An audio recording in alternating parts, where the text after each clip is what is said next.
Hi Pisces, and welcome to your horoscope for November 2024. Thanks for joining me. My horoscopes are based on the UK time zone, and please watch them in this order. Rising sign first, then sun sign, finally moon sign.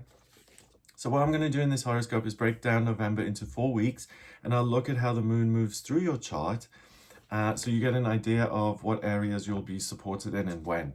So week 1, Friday the 1st to Sunday the 10th of November, the moon is in Scorpio on the 1st, 2nd, and 3rd of November, and it sits in your 9th house of education, travel, and the higher realms. So there's going to be a real sense of certainty at the beginning of the month here for you, Pisces, that this is the information or this is the experience that I've been missing, and I want to now have that information or that experience.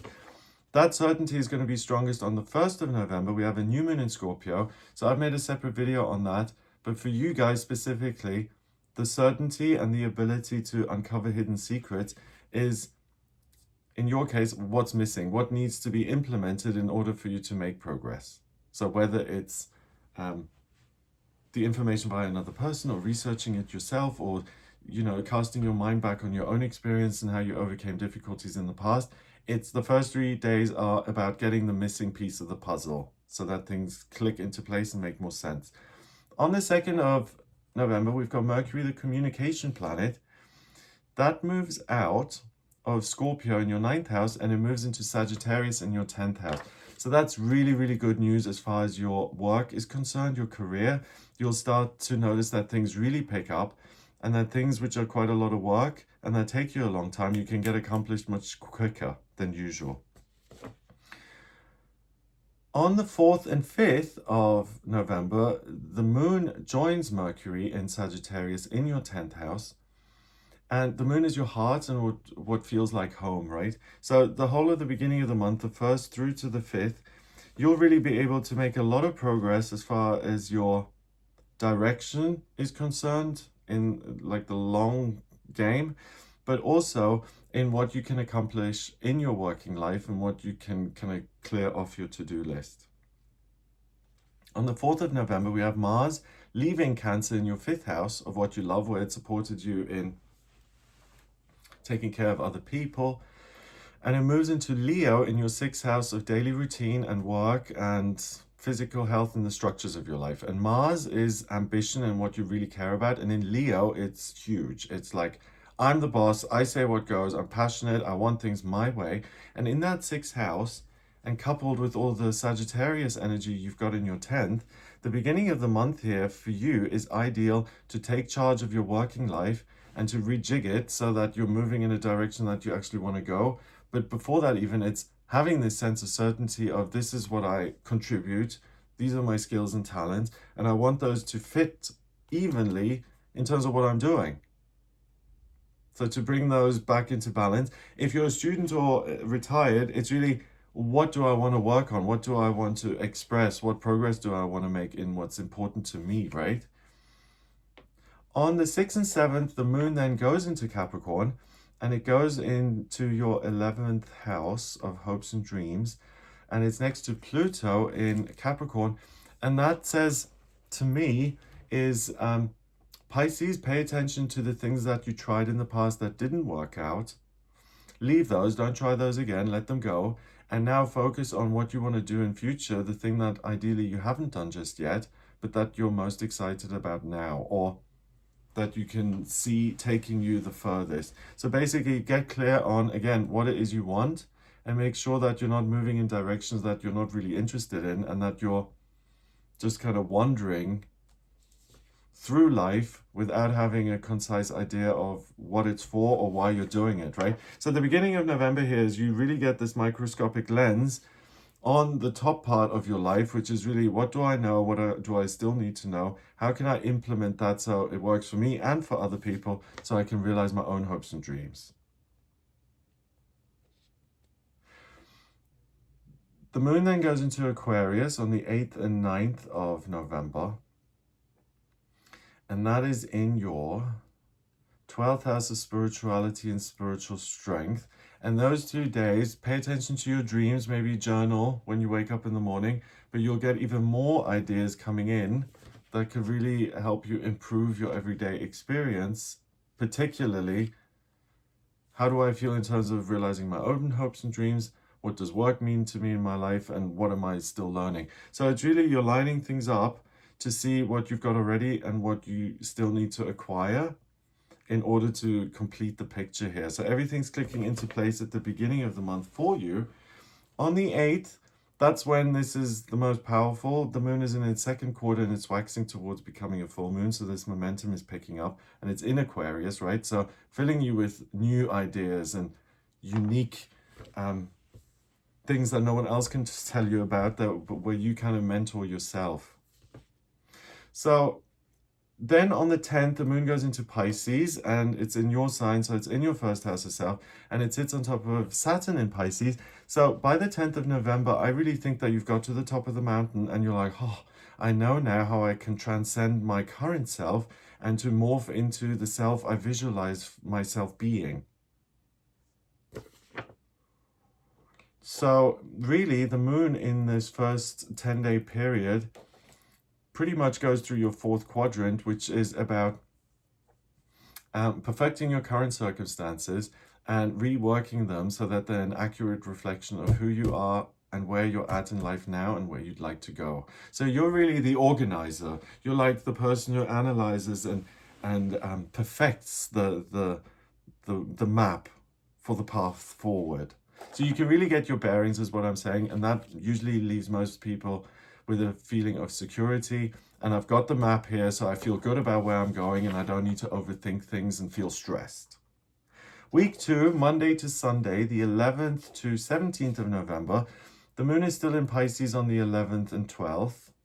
So I think that 3-day period is really a good time to recharge, but also to celebrate that you've now got such a clear idea, and that you don't have to question everything and second guess yourself. I also think it's a good time again for meditation, for any creative pursuits, for expressing yourself. On the 11th, we've got Venus, the planet of love and beauty and creativity. That moves out of Sagittarius in your 10th, and it goes into Capricorn in your 11th. And that's interesting because I think you have now come to a place of understanding, as in this is the plan. So I'm going to conserve my energy and I'm not going to consider all these different options. I've now got the top priority and that's what I'm going to focus on. And it's really a very disciplined and grounded and one thing after the next approach, which I think the key thing is the sense of like the wasp flowing around in my head and bothering me, saying, hey, what is it you're doing? I find that it finds a way out and it flies off. And that the key thing is this sense of being ill at ease goes away by the 11th of November, particularly when Venus goes into Capricorn, because it becomes very simple, black and white. Either you can do something about it or not. And anything else you don't need to worry about. The moon then goes into Aries on the 13th and 14th of November, and that's in your second house of money, and it's on top of Chiron in Aries. So there's an opportunity on the 13th and 14th to heal something about your finances, your income.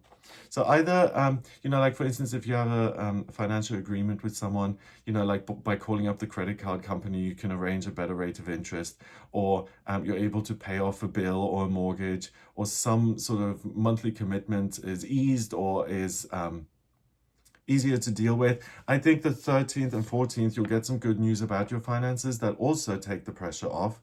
Then on the 15th, 16th, the moon goes into Taurus in your third house of communication. And I really think that you'll have some sort of positive experience via another person who seeks you out and who wants to connect with you. So if you're single, I think there's the potential here on the 15th and 16th for a genuine, wonderful love connection to start. And the 15th particularly, we have a full moon in Taurus that happens in your third house, near the IC, which is your roots, which makes you feel at home. But it's not just a full moon, it's a super moon, so it has an even stronger impact. And sitting next to Uranus, Uranus is the unexpected and the thing that seems like a miracle, right? And in your case, I really feel that there's the opportunity, if you're single, to meet the right person. If you're with someone, to spend that time with that person and to create these lifelong wonderful memories. So I think at the middle of the month here, you're really blessed with that. Also on the 15th, we have Saturn going direct in your sign of Pisces in your first house of self.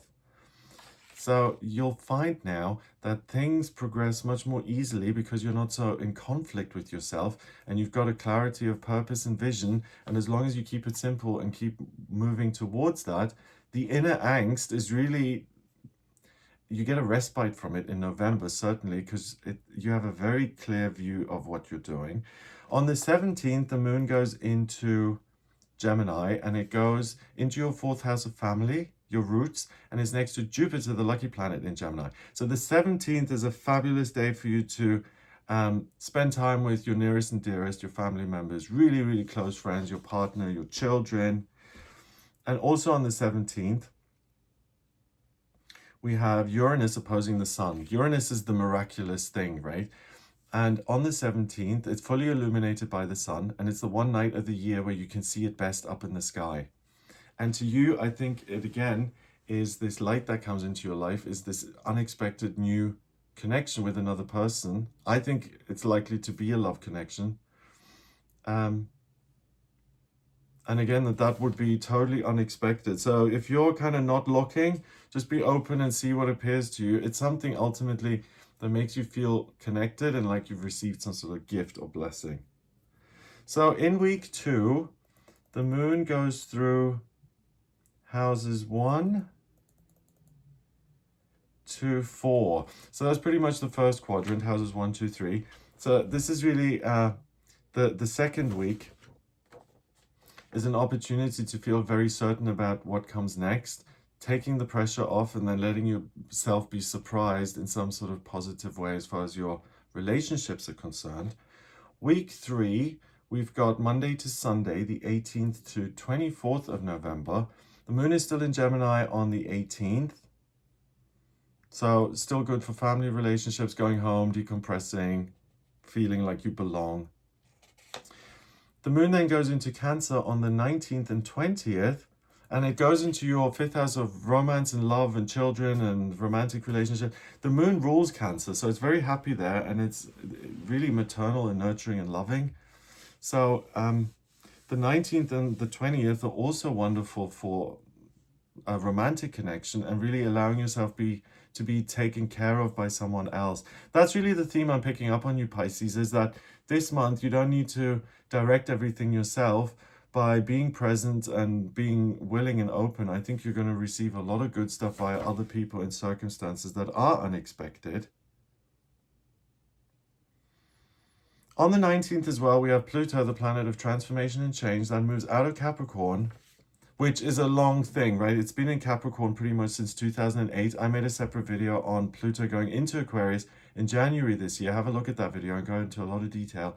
But it's now retrograded for the last time, and it moves into Aquarius on the 19th, and it stays there until January 2044. And it goes into your 12th house of spirituality.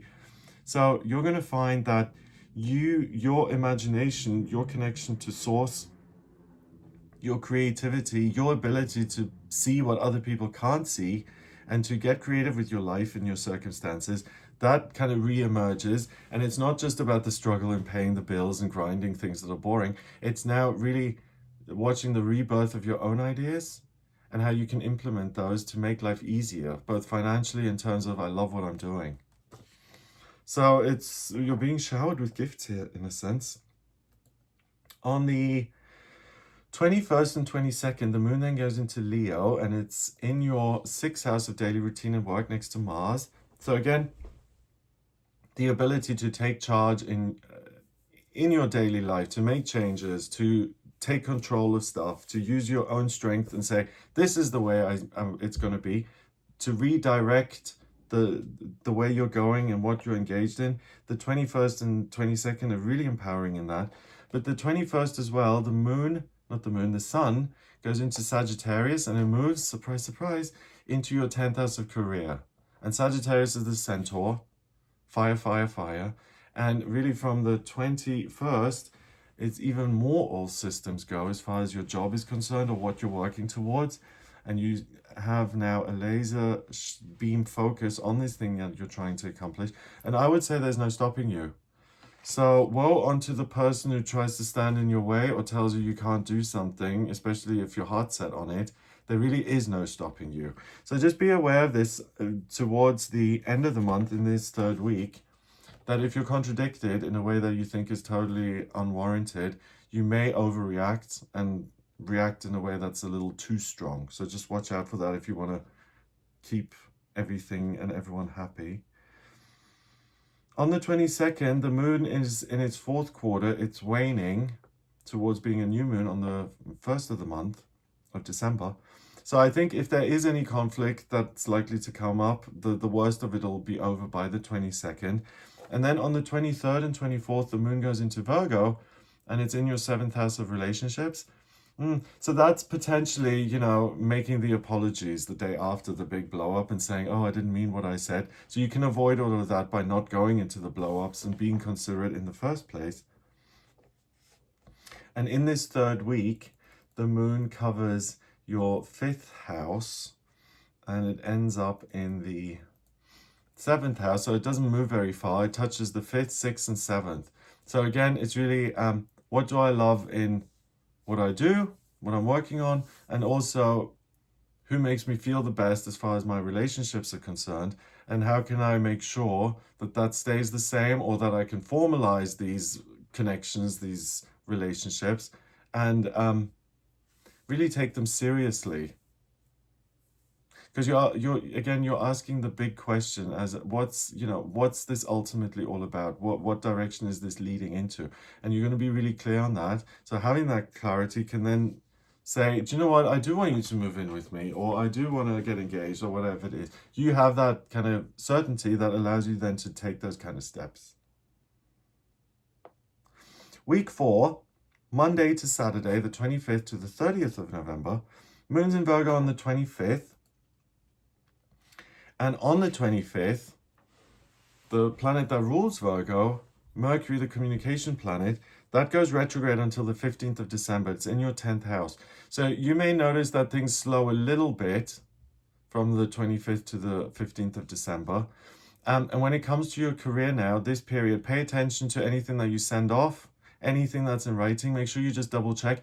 And also maybe give yourself a bit of extra time in work in case there are any delays, so that you don't have to get stressed if things don't arrive on time. Now you've got a bit of leeway time-wise specifically, right?